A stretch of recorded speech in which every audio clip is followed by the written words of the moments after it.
Thank you all for watching us here at i80 Sports, where we're continuing our division previews with the Central Division.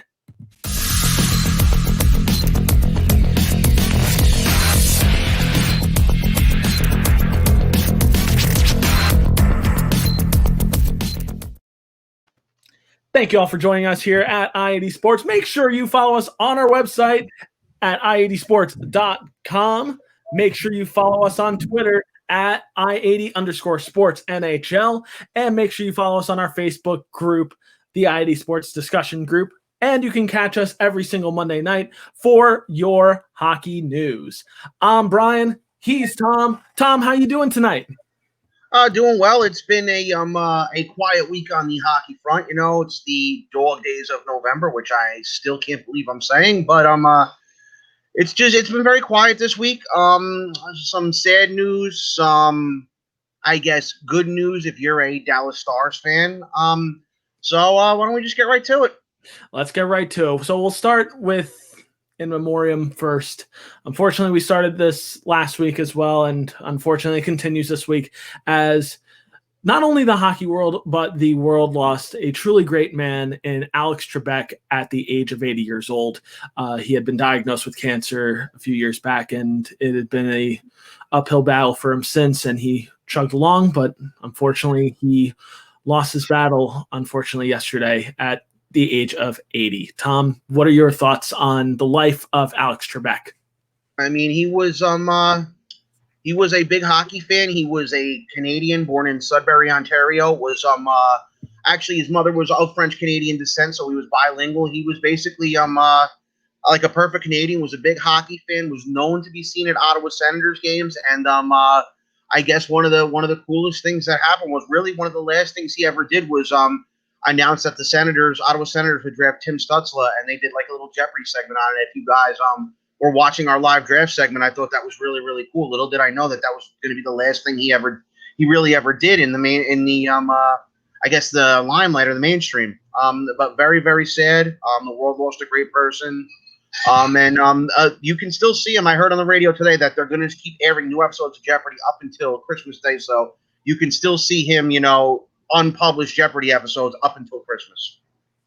Yeah, to me, it's very sad to lose such an amazing man in Alex Trebek, such a wonderful and warm personality, and somebody who I really look forward to watching to on a nightly basis. Growing up, my father always watched Jeopardy, was always on in my household, and I've just grown so accustomed to hearing Alex Trebek's voice, fill my kitchen every night at 7:00.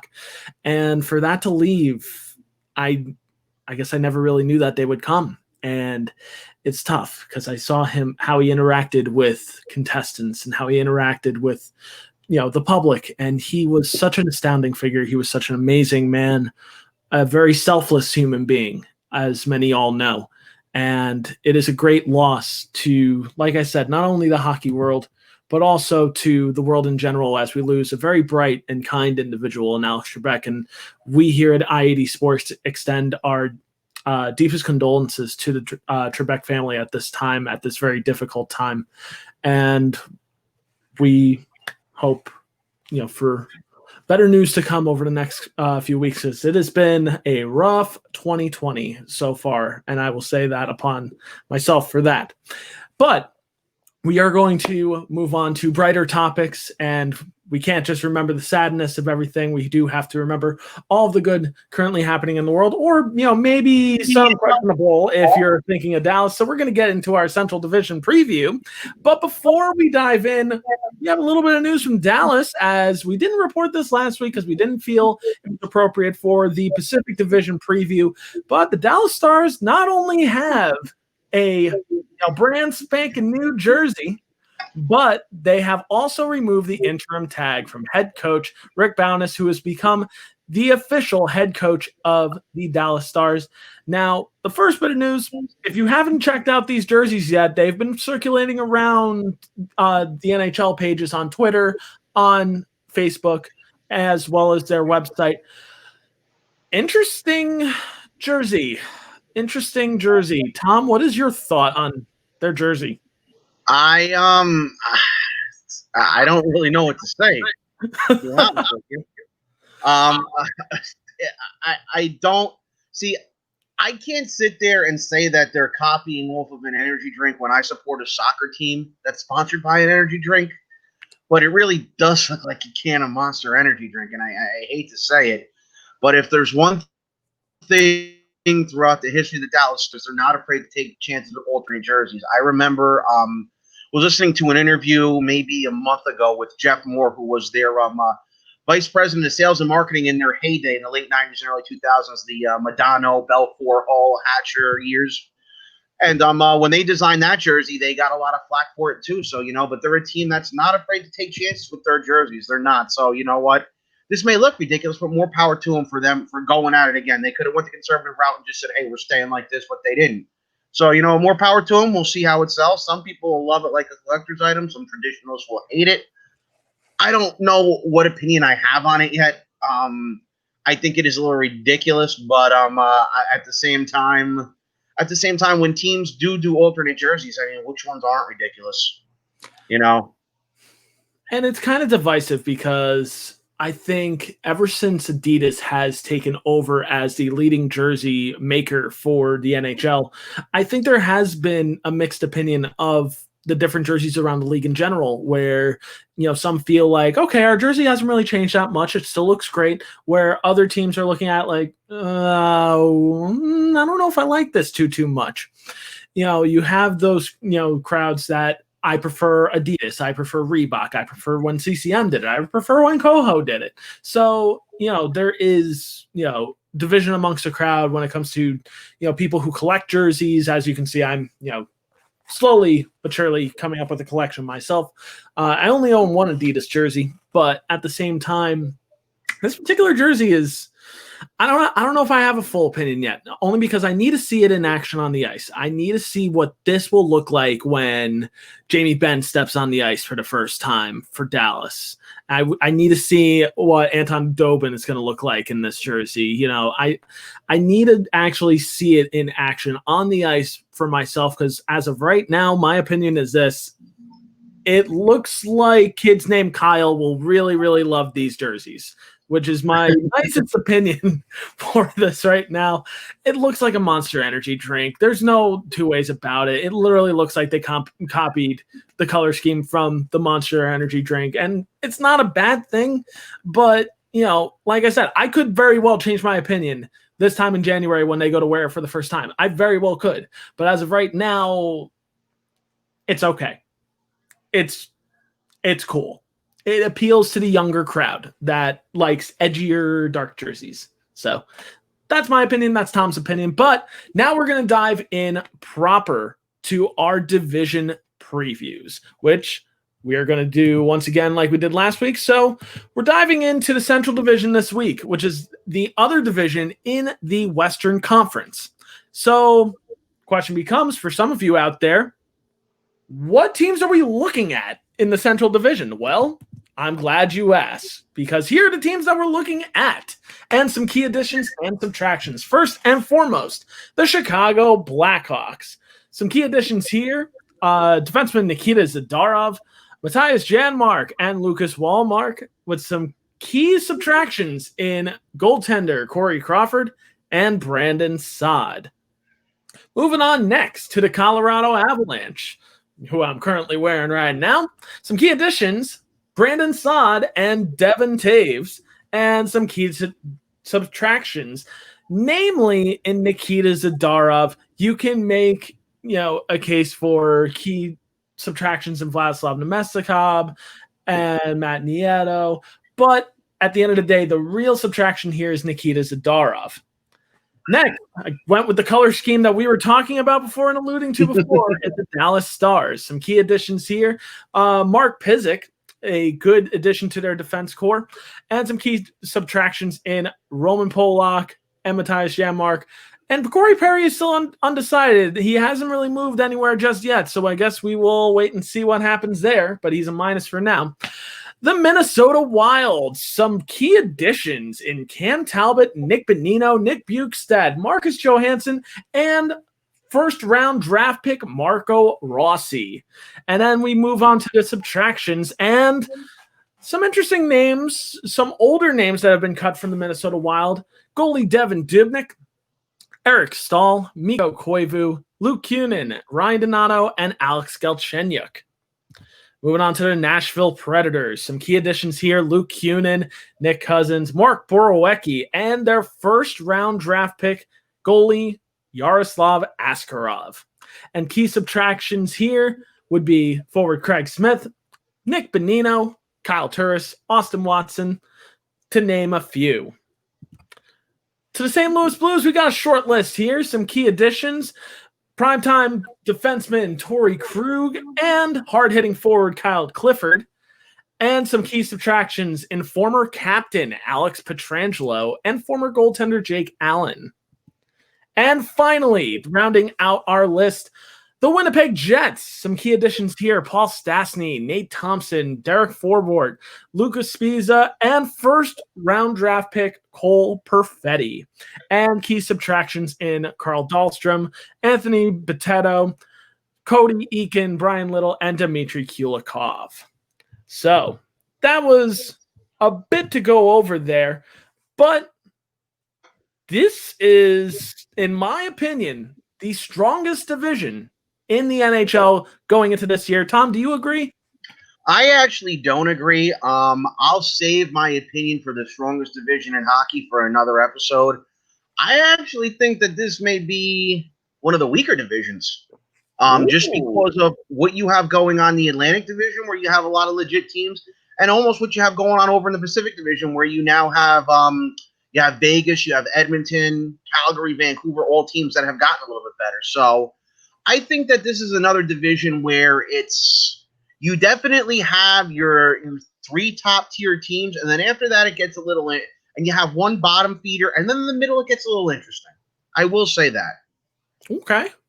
Interesting opinion. I mean, for me, I feel like the Central is a strong division. I think there are far less weaker teams than there are stronger teams in this division, and less of a chance for a team to really finish bottom of the barrel in this division. Hence why I think they are one of the stronger divisions in this league. But we looked at some key additions and subtractions in the Central Division. So the first question is, as we have been doing in these predictions, who is your offseason winner this offseason? So offseason winner in the Central Division, Tom, who do you think it is and why?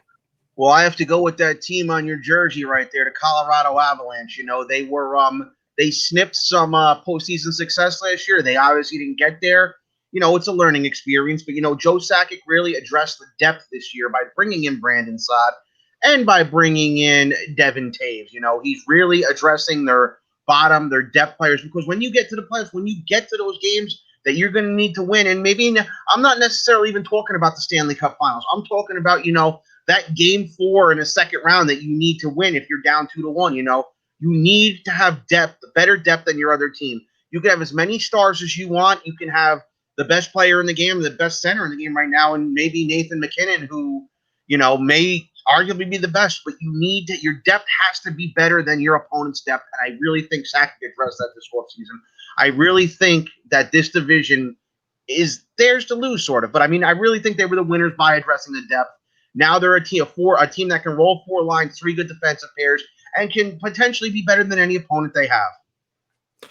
And it's a solid choice. I definitely agree that Colorado was a winner in this offseason. I feel like they did a really, really good job in addressing particular needs, but I also feel like they're going to be addressing a lot of their needs from within the organization, where you're going to be adding an Alex Newhook through your organization, a Bowen Byram through your organization. So some of the moves that came this offseason was just to free up space for those younger key contributors to really come in and really make a name for themselves in this upcoming season on a strong Colorado team. But 2 teams I wanted to highlight as potential winners of this offseason also were the Minnesota Wild and the Winnipeg Jets. And here's why I'm naming them. Minnesota, yeah, you had a lot of subtractions from that team, but you're cutting dead weight. You're cutting guys from that team that was only taking up space on your roster as well as taking up cap space on your roster, which is a problem that Minnesota has had since they signed Ryan Suter and Zach Parise, which are also names that, who knows, we could see it as a change of scenery after this year or next year. You never know. But they added younger pieces and they added forward depth, which is something that they very much needed. They lost a little bit up the middle, but they gained a lot on the wings. And I think that is huge for a growing team like Minnesota. And I really like what Minnesota did as well, because you're looking at some of these names just like, okay, what does Nate Thompson have to offer? What does Derek Forbort have to offer? I'll tell you what they have to offer. They're situational guys. They're situational players where you're getting one of the best penalty killers in the league in Nate Thompson, something where Winnipeg kind of suffered last year on their penalty kill. They're getting some enforcement in Derek Forbort. You're picking up key players that maybe aren't big names, but they're big names for either the power play or for the penalty kill, which is a key here, and key for depth. And with Winnipeg, they're already a decent team. So you're adding those, people around to see what you can actually do with this team. And especially if a team like Winnipeg stays healthy, is all the better. And they're also going for the home run in Cole Perfetti. High risk, high reward there in picking one of the most talented players in this draft on a lot of people's accounts. So we talked about the winners of the Central Division. Who are the losers of the Central Division from this offseason? Remember, we're talking offseason here, not necessarily who's going to lose the division, but offseason losers. Tom, who do you think? I got to go with Chicago here, just with all the unrest. They had traded Brandon Saad away. They let Corey Crawford go. Jonathan Taves is very unhappy.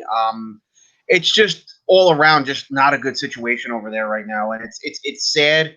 It's sad that it's come down to this, but as I have alluded to in previous episodes, that some of these issues should have been addressed years ago and they weren't. And now, unfortunately, that team, that once great team that was, of the basically the team of the 2010s from 2010 to 2017, were always a cup contender, won 3 cups. Now they're basically a doormat for that division. It's sad, but I got to say it was them. I really do. They really, and to be honest with you, the Lucas Reichel with that draft pick, I mean, was not like really thrilled with that, but I don't know I think I know what they're trying to do, but just for this coming season, it's not good that they really didn't do anything to improve themselves. If anything, they just got a lot worse. Yeah, and I do agree there that Chicago, their offseason has really gone downhill with the unrest and the fact that they had to lay it out for Chicago's fans. Hey, we're in a rebuild now. Sorry if it wasn't transparent before then. So they kind of had to amend that as well in Chicago. But to me, there is another loser in my mind, and that's the St. Louis Blues. And the reason why I'm picking the St. Louis Blues here is yes, you get Torrey Krug. You get one of the premier free agents on the market. But you can't still help but feel like it's a downgrade from Alex Pietrangelo. You know that you're getting a player who is, well, a different player and a different defenseman from Alex Pietrangelo, but still ranked a little bit lower than Alex Pietrangelo, and you're paying around the same money for that downgrade. And what's even worse is, as I was alluding to before, you're losing your captain. You're losing Alex Pietrangelo, the guy who helped not only bring you to the Stanley Cup, but helped win you the Stanley Cup. And his leadership was huge for the St. Louis Blues. And you lose that leadership now in St. Louis. I don't know how strong of a team they're going to be this upcoming year. They've got some young pieces. They've got developing pieces. They've got an already established team that definitely has a chance to make the playoffs. But I can't help but feel like this is the beginning of the downfall for St. Louis. And I definitely feel like it's not, I don't know. I feel like it's the beginning of the end there. And that's my honest hot take on that. Now, moving on to our previews, who do we feel is going to win the Central Division? And Tom, I think you and I kind of have a consensus on this one, but I'll let you start with who you feel is the winner of the Central Division this upcoming year. Well, like I said, to go back to what you just said about St. Louis, how it may be the beginning of the end, you may be right with that. You have a lot of teams in there that are sort of rebuilding or sort of kind of like in the middle of being a contender and being a rebuilder. And I think that just kind of opens the door for Colorado to run away with this thing. They're all hands on deck right now, where every other team in that division is sort of a retooler or a rebuilder or maybe a contender on Monday, but a pretender on Tuesday. This is Colorado's division to lose. And I mean, unless McKinnon, Rantanen, Landeskog, unless all these guys get hurt within the first month of the season, I mean, this is their division to lose. I would be surprised. I would be shocked if they weren't in first place at the end of the season in the Central Division. It's just that they're just a notch ahead of just about everybody else. Yeah, and I do tend to agree, and I do have to go with Colorado here. It's the reason why I wore their jersey in the first place today, and going to try to continue it as a trend for our previews in general, but we'll see where it goes. But I do agree. I think Colorado is the clear team to beat in the Central Division, but they're not without their flaws currently. I still feel like they need a better backup goaltender. I feel that they were exposed in the playoffs when Grubauer went down, their starting goaltender. And they're trying to go with the methodology that, sometimes your best defense is a really good offense. And I think that it does hold true. They have one of the better defenses in the league. They absolutely have one of the best forward cores in the league. And I think they're going to prove that this year. I think they're really going to, put their chips all in on this upcoming season in the hopes that they can make a serious run for the Stanley Cup. That being said, do not sleep on Dallas. There's a reason why they made it to the Stanley Cup this past year, and they have basically the same team as last year. They're really not losing anything. Sure, Tyler Seguin is out for a little while with an injury. Ben Bishop is out for a while with an injury. But for all intents and purposes, they weren't major factors in the playoffs this past year. So Dallas is a team that nobody should sleep on. This is a team that's going to finish very high in the Central Division. So my honest take, Colorado, but watch out for Dallas. So who finished first? But now we move on, because for every first place team, if you ain't first, you're last, as the great Ricky Bobby always said. So, that being said, who's last in your book, Tom? I gotta say Chicago right now. It's just Chicago right now. It's a vulnerable situation out there. The players out there are not happy, and it's their ownership's pretty much saying we're gonna bomb games this year. We're gonna lose. We're gonna crash and burn to get high draft picks. Taves isn't happy right now. Patrick Kane has been quiet during this whole thing, but I can only imagine how much longer Patrick Kane is going to say, okay, I'm fine with playing for a last place team, before he may say he wants out too. And you may very well see one or both of them move before the year's over at the deadline. That still remains to be seen, obviously. But I just think with everything going on in Chicago right now, I just think it's just a mess. There's nothing to be confident about. The players are upset. The management is saying they're going to go into a rebuild, but I'm not sure what direction they're going to try and take. And I don't know, with this draft coming up, I don't even know if this is going to be a good draft for them to get a high pick. That whomever they draft next may just be a depth guy or a second line guy. It might not be a guy to turn the franchise around on. Another team here that I'm thinking about is Minnesota. They could very well finish last, but unlike Chicago, Minnesota is sort of into a rebuild now. They shed a lot of dead weight. There may very well be a spot for Marco Rossi this year on that team, but I mean, I don't think Marco Rossi is the going to lead them to the promised land either. It could very well Minnesota could finish last too. It all really depends how things go. But I mean, I still think I'm sticking with Chicago. But with what was a great divisional rivalry in the last decade with Chicago and Minnesota, always a good playoff matchup. Now it's going to be a race for the last spot in the division. It's sad, but you know what? That's just how it works. Yeah, and I'll agree with your first point. I think, in my mind, the team that finishes last in the Central Division is probably Chicago. But it's nothing to necessarily hang your head on in Chicago. You're still playing in a strong division with strong teams equal up and down the board, talented teams up and down the board. This is the perfect time to rebuild, actually, I think, in my mind, because you're capitalizing at a moment where the rest of the division is strong, but maybe in the next 3 to 4 years, maybe that tide changes. Maybe there's some changes in Winnipeg.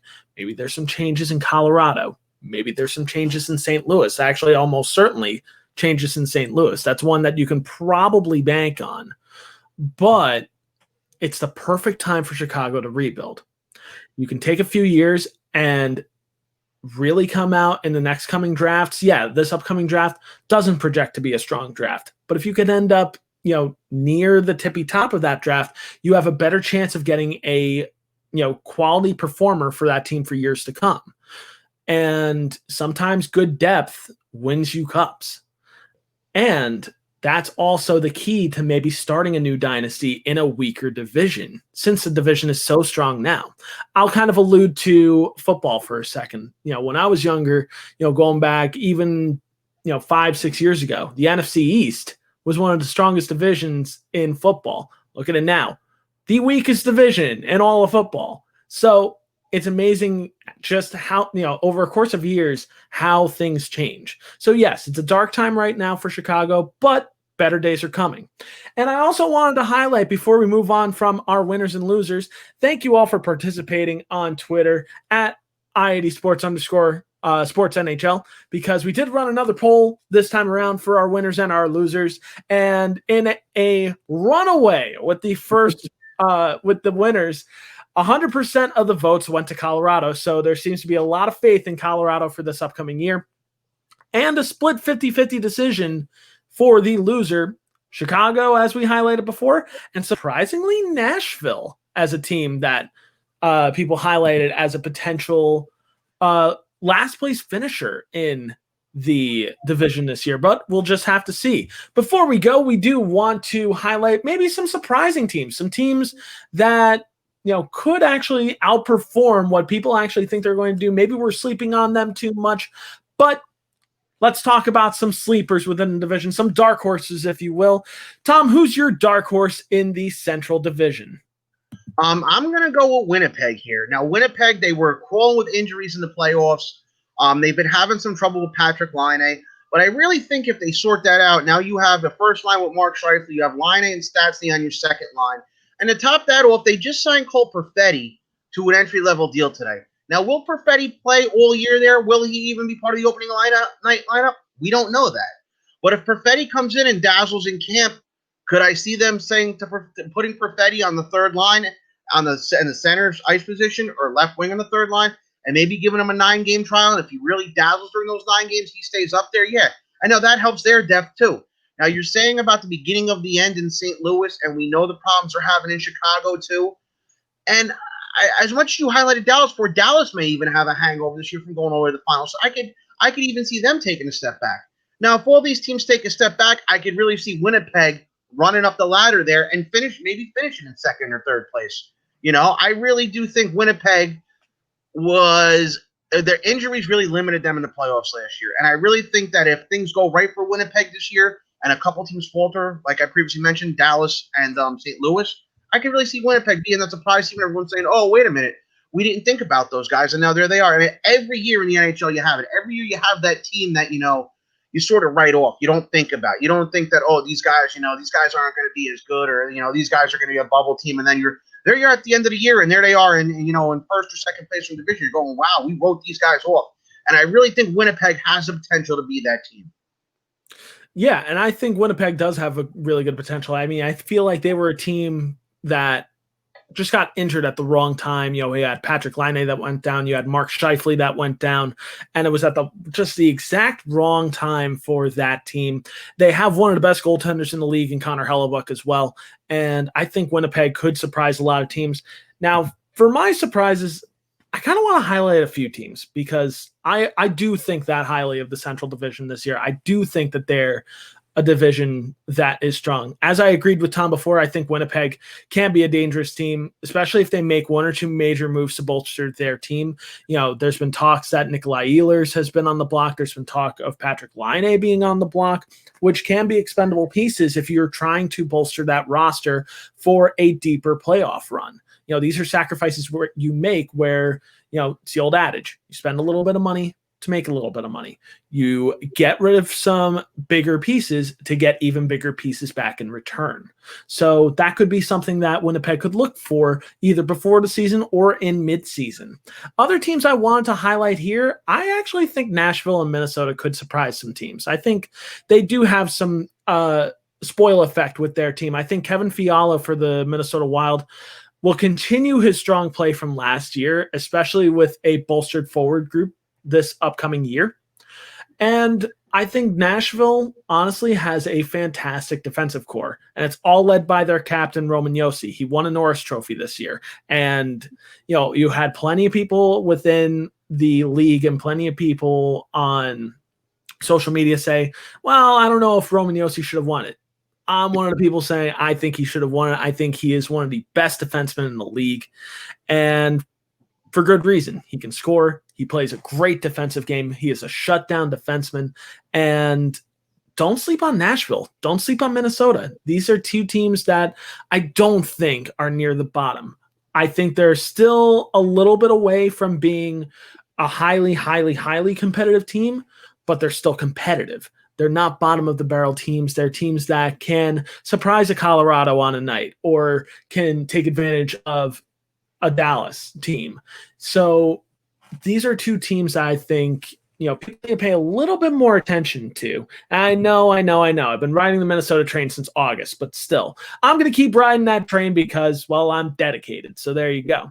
But those have been our Central Division previews. But what do you guys think? Join us on the conversation at i80sports.com. Make sure you follow us down here at i80_sports NHL and follow us on Facebook at the i80 Sports Discussion Group. And you can join us every Monday night for all your NHL news and all of your international hockey news as well. We'll be continuing next week with our Atlantic Division preview. We're moving on to the Eastern Conference next week, and we'll slowly start wrapping up our division previews, segueing into our conference previews later on. But for now, I've been Brian. He's been Tom. Thank you guys for watching us here at i80 Sports, and make sure you follow us on all platforms and on YouTube. Sayonara.